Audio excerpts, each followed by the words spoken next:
these people had one thing in common. They knew they had it in themselves.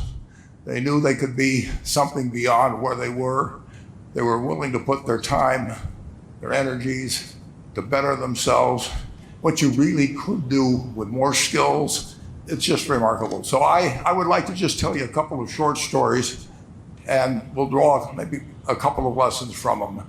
I would like to tell you of two women that each sold a business to Berkshire Hathaway, to me actually, for many, many, many millions of dollars. Both of them started with $2,500. By a coincidence, it was the exact same amount. It was everything they had in the world.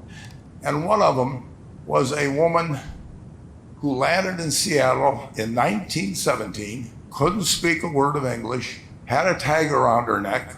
The tag said Fort Dodge, Iowa. The Red Cross got her to Fort Dodge, where she was reunited with her husband who had come to the country a couple of years earlier. And she lived in Fort Dodge for 2 years. And as she put it, she felt like a dummy. She couldn't pick up the language. She couldn't learn a word. And so she and her husband decided to move to Omaha. So they came to Omaha in 1919. And there she found a small colony of Russian Jews, so she started feeling more at home. And then as her oldest daughter went to school, she would come home, this daughter, Frances, and she would teach her mother the words she'd learned in school that day. And this woman, Rose Blumkin, spent 20 years saving money, bringing first her siblings over, her mother and father, $50 at a time. She sold used clothing to do it. She had 4 children during this period. And by 1937, after 20 years, she'd saved $2,500. She went to Chicago and she bought what she could of furniture. Her dream had always been to open a furniture store. And this woman who had never gone to school one day in her life, with $2,500, but with the same spirit that the people in this room had about having a dream and working to accomplish that dream, she built a business which she sold to me in 1983 for $60 million approximately, and which did $1.5 billion worth of business last year. The 4th generation is working in that business. This woman, Rose Blumkin, she worked for me until she was 103. And then she retired and she died the next year, which is a lesson to all of Berkshire's managers that premature retirement, you can't tell what's going to happen. But Mrs. B, with her $2,500, one further fact about her, she could not read or write. And she went into a furniture business, and she didn't bring anything unique in furniture, but she brought a determination to succeed. She knew she could outwork anyone else. She knew she cared about her customers. She worked at very low gross margins, but she built this incredible business. And I saw one other woman who did a similar thing with $2,500. I paid her hundreds of millions of dollars for her business. So I decided to go to the source and get these people before, I don't want you guys coming around to me asking me hundreds of millions of dollars. I'd like to join in with you much earlier. So I've followed this group, and today I'd like to tell you about one other small business person. This person, I went to buy his business from him, and he turned me down, which was very wise. But this was a fellow who was born about 8 years before I was. He was born in 1922. We'll call him Jack, lived in the Midwest. He was a pretty good athlete, didn't like school much. And I'm going to tell you one thing early in the story. Maybe you can figure out who the guy was. The company he built hires more college graduates each year than any other company in the United States. And this fellow, who was destined for this but did not know it, Jack, went to college for a year and then dropped out. He really wasn't that interested in school. And the year he dropped out was 1941. And when the the United States became under attack, he went down to the Army Air Force recruiting station, volunteered, and they turned him down because he had hay fever. So he went over to the Navy and again volunteered, and they took him. They put him on an aircraft carrier. He flew small fighter planes during World War II, got 2 distinguished flying crosses from the Navy, and then he came back to the Midwest. So now we've got a young guy. Probably by this time he would be 23 or 24 years old. And the interesting thing is, he got back to the Midwest, and he actually kind of went from one job to another for a short period of, or not such a short period of time. And he finally became a used car salesman at a Cadillac dealership in St. Louis, Missouri. And at age 35, having moved up in the organization, the sales organization, he said to his boss, "Could I go in the car leasing business with you?"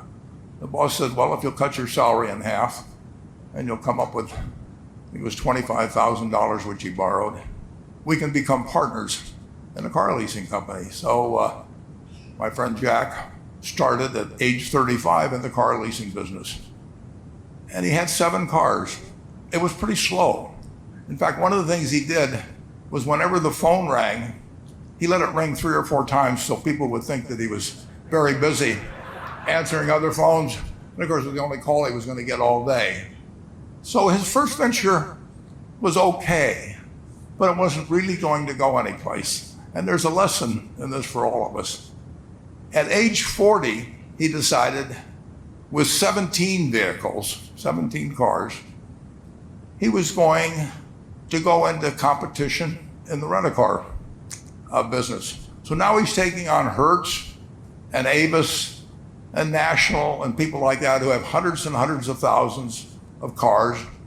And he's got 17 cars, and his cars aren't any different than theirs. I mean, he's buying them from General Motors or Ford or Chrysler.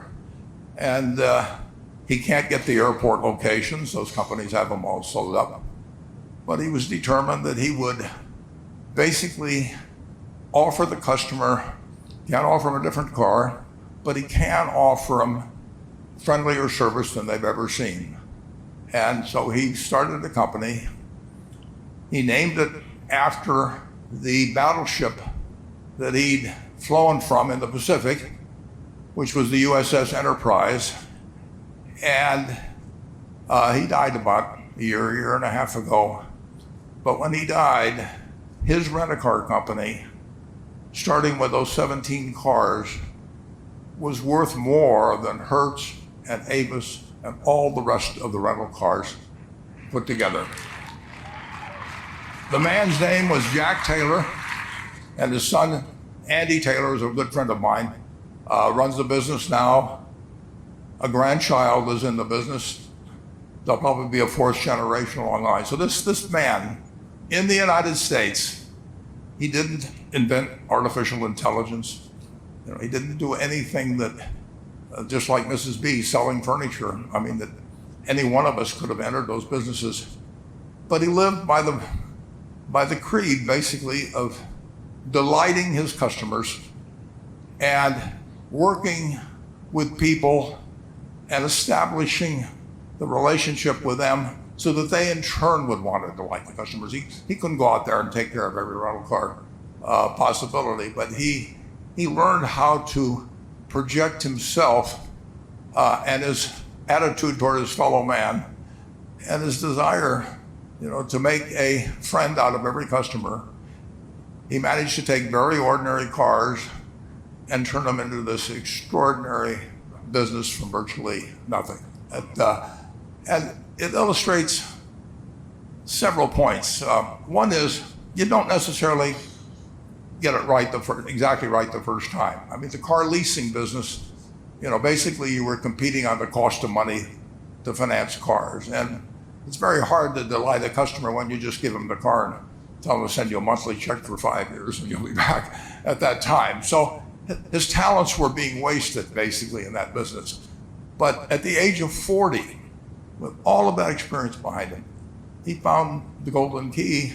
He took a very ordinary business and turned it into an absolutely extraordinary operation, just like Mrs. B or Rose Blumpkin did with furniture.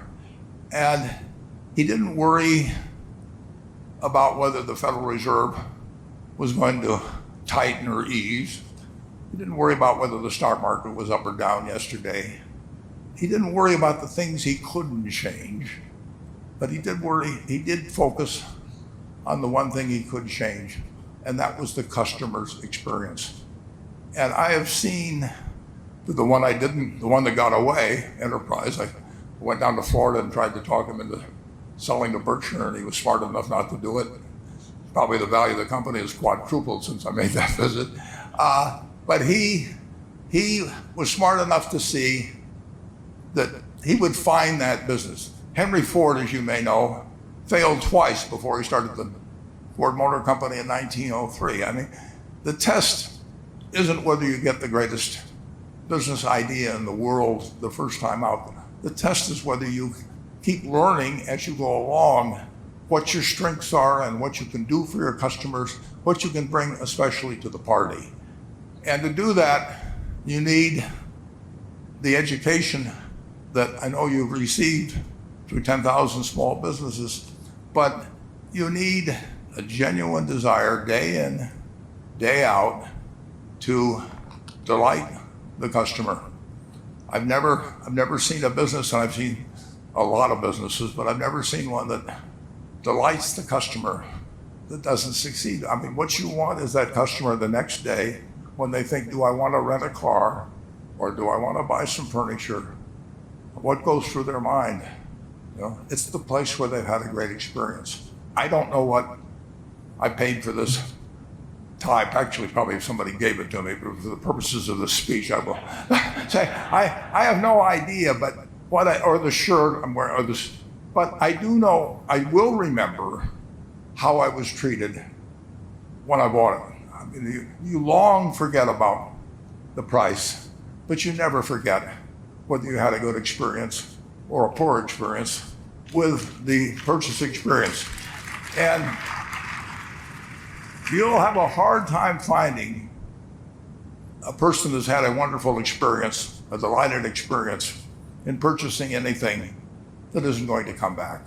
And similarly, if the memory is of rudeness, indifference, whatever it may be, they're never going to come back. And as a small business owner, and as you grow, you have to not only be able to project that interest in people's well-being, in delighting them yourself, but you have to do it through other people. And you won't be able to do it through people who themselves do not feel they're being fairly treated, that their views aren't appropriately considered. So you really do have to learn to multiply yourself through other people. And I advise the young people to come to Omaha. We have a number of classes. The key is to, certainly in terms of your personal life, the most important decision you'll make is the spouse that most of you will likely have. And it's very important to surround yourself with people that are better than you are. You are going to move in the direction of the people you associate with. So you constantly, I've been enormously lucky in that respect. I mean, I've just had teachers and friends and a spouse that really was a better person than I was. And I had enough sense to learn from these people that life went better if you behave better yourself. It took a while. So I advise you to seek out, as your partner in business, your partner in life, whatever it may be, look for the people that actually are examples to you rather than somebody that you think you need to straighten out yourself. And simple rules like that, delighting customers, working through other people, associating with people that will cause you to move in a better path than you might otherwise have. They will take you so far in life that it's hard to believe. I mean, they took Rose Blumpkin without being able to speak a word of English, couldn't read or write, and they took her to what is now a $1.5 billion business. And incidentally, there's been no money put in it since the $2,500. That's been the total capital paid into the Nebraska furniture market. And I think if you looked at enterprise, I don't know their books the same way, but my guess is that very little equity capital has been added to enterprise over the years. The business built on itself.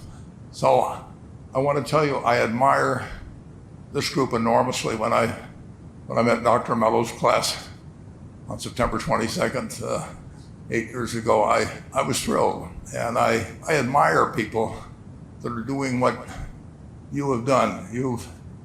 Working hard at your job at the same time, you took on an added, really, lot of hard work to further your skills. 99% graduate. I mean, it's a mind-blowing statistic. And I'm looking at 2,200 people here who I admire. I'm cheering for you, and I can tell you the best is yet to come. Thank you.